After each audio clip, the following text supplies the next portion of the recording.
Hey guys, this is Hell Hades. Today we're going to be exploring what is so cool about Watcher of Realms. I will say this is a sponsored video, but I have a channel which I upload daily Watcher of Realms videos to because I absolutely love the game. Now, Watcher of Realms have actually given me my own promo code to go alongside this video. You can download the game using my link or the QR code. That does help my channel out. But the promo code is going to be for everybody, and damn, yeah, this game has got it all going on. Firstly, they've nailed visuals. Like, it's probably the first competitor in this space that has absolutely nailed the visuals. And I kind of feel like, yes, I want to collect some of the characters in this game. Currently, by the way, if you do download this weekend, it's like the best time. It is. The best epic in the game is on a 10 times pull summon event right now. And if you're going to play, if you fancy it at all, this is really the time to get involved because you get a load of free stuff in the early game, a load of free summons, and Dolores, you know, if you watch any content on Watcher of Realms, you will find content creators saying Dolores is basically a legendary.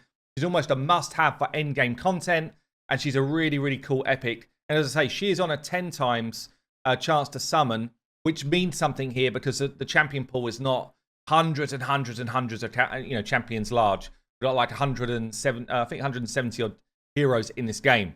There's also, by the way, a really, really solid legendary unit here, Zelutu, who's in the same 10 times. So if you want to see how lucky I got for this, I'm literally about to record a video right now, which will go out yesterday, where I do my 10 times pulls and see if I can pick up some extra copies of Dolores, or if I can snag Zelutu for the first time on my account. Let's go through some of the cool stuff in this game. Like I really like it. It's like a breath of fresh air to me.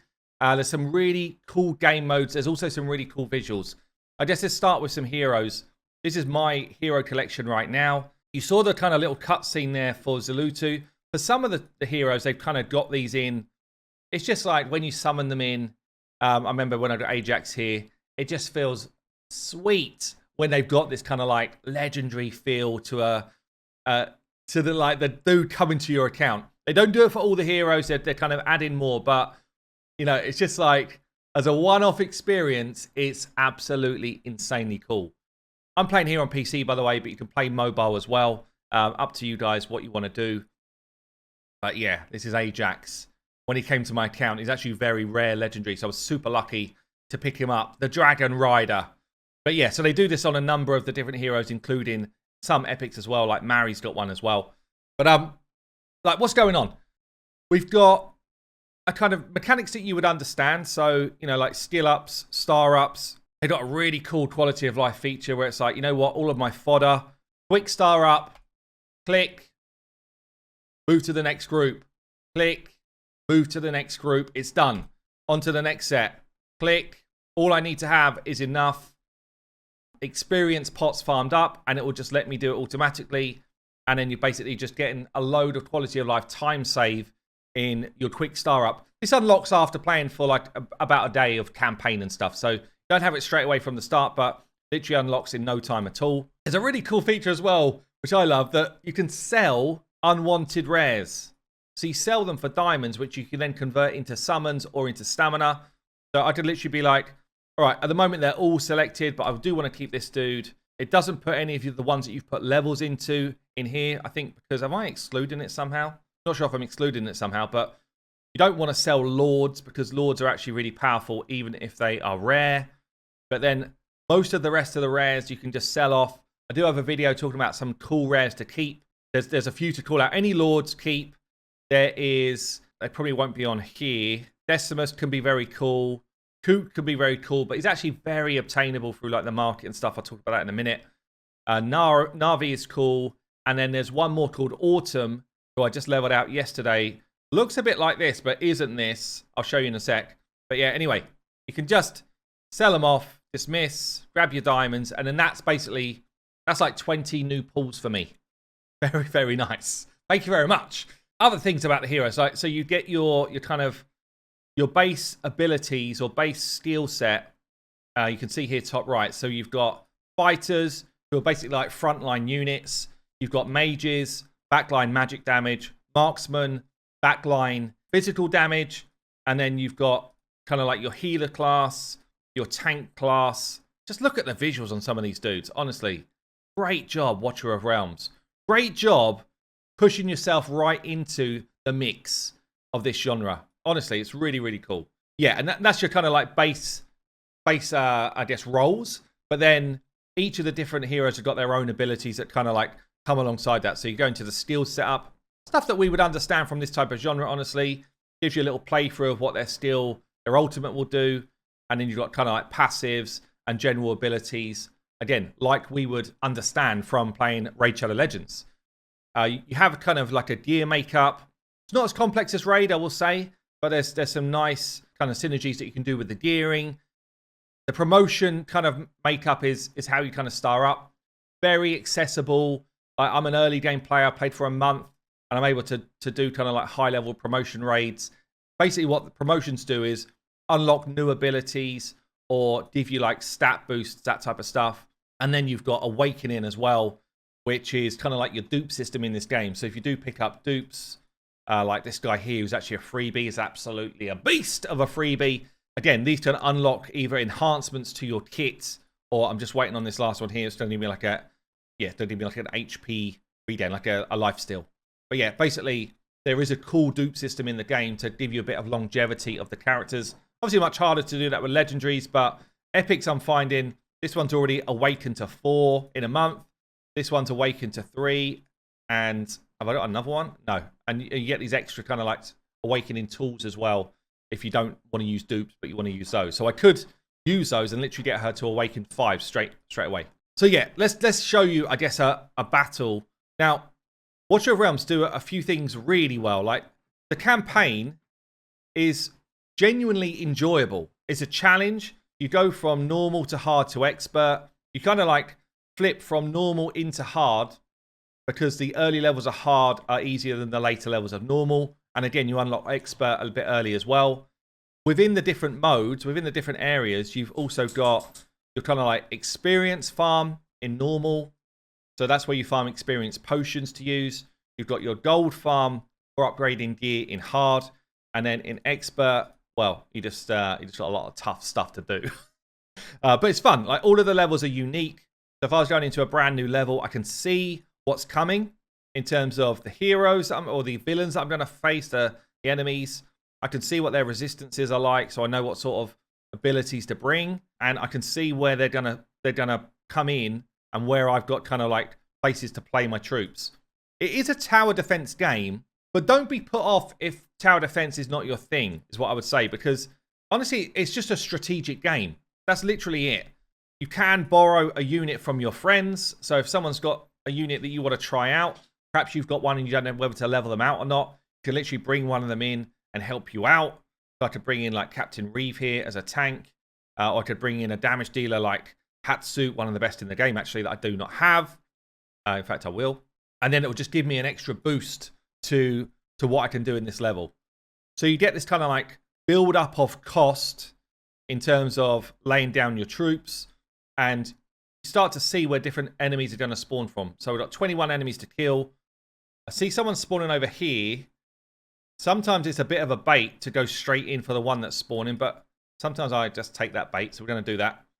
So yeah, look, then they do a sneaky next set of troops spawning over here. So tower defense in terms of I've got spots that I can put different types of heroes.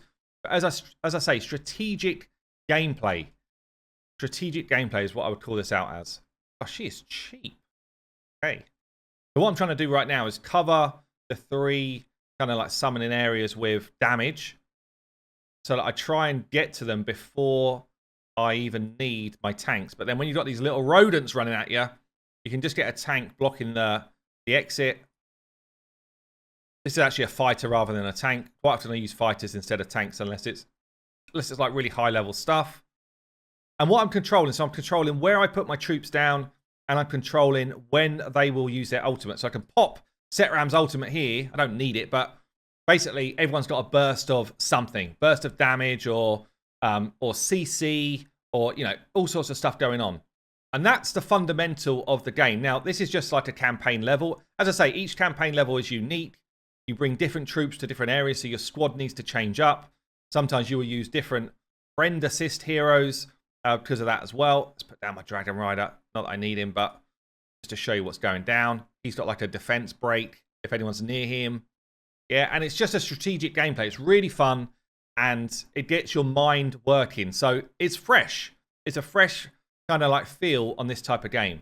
Once you've completed a level, so if I wanted to go back and just farm my gold, firstly, you want to make sure you've got your gold bonus on.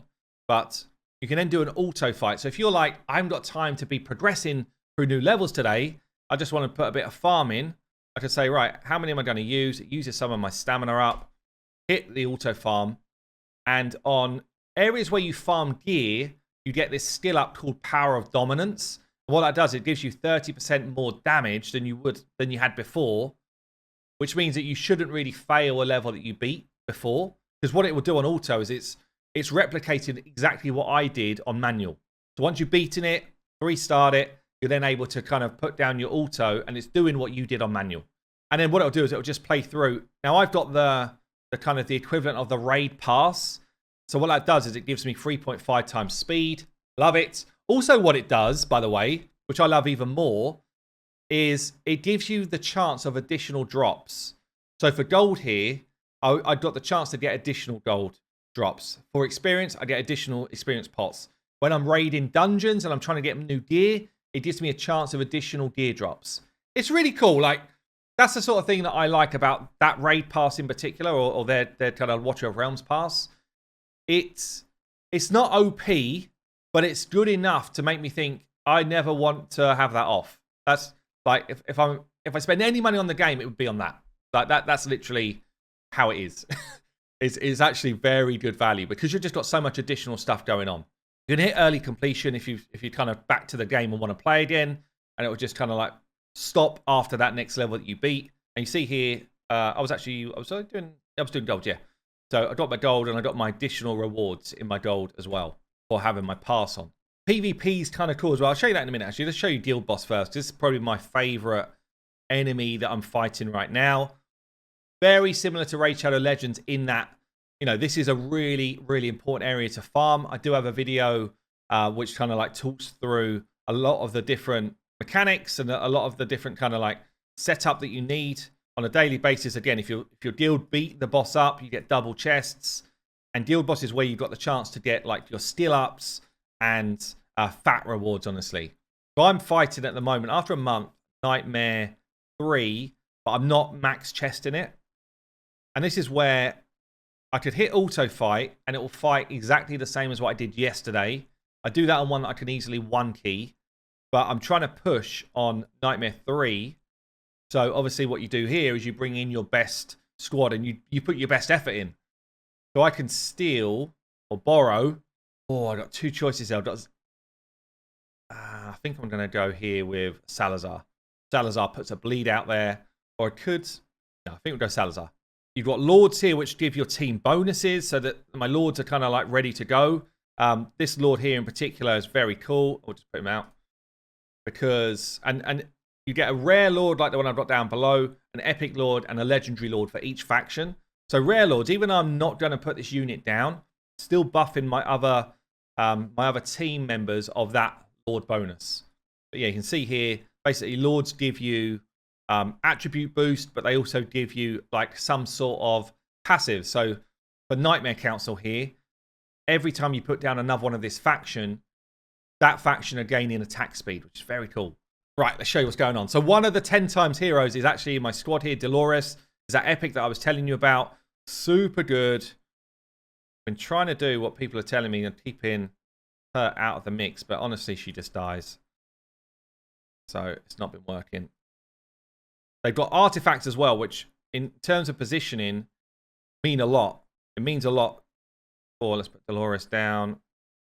Yeah, it means a lot in terms of gaining extra stats. Let's get my healer in. Healer 1. I'm going to go double healer. That's what I'm having to do right now. The optimum would be one healer, but my healer's just not quite cutting it on their own. And then we hit 2 times speed. So now the boss is doing its work. It does this kind of like shield effect 3 times during the fight. It's always at the same time. Coming up now. So what you want to do is pop your ults just before that shield goes on there. You've got to break the shield or you're going to get one shot. So I'm going to do that 3 times during the fight. Now, once he's in this kind of daze mode, just takes absolutely crap tons of damage. Gets promoted. He's going to do some sneaky old roars at me in a minute. There's one. Just heal up a bit from that. And then we got a meteorite coming in. And again, I can heal up from that. Do I need to? Let's do it now. Got the shield break coming soon. Pop her early. Pop, pop. Ults are going off. So I'm controlling the ults. I can also at any time recall someone if it looks like they're going to die and bring someone else into the fight. Or if someone dies, I can bring someone else into the fight. So in other content, there's just this thing around being able to, I guess, control when you recall some of your troops to put someone else down. It's actually, it becomes very strategic. Different points. Heal off there.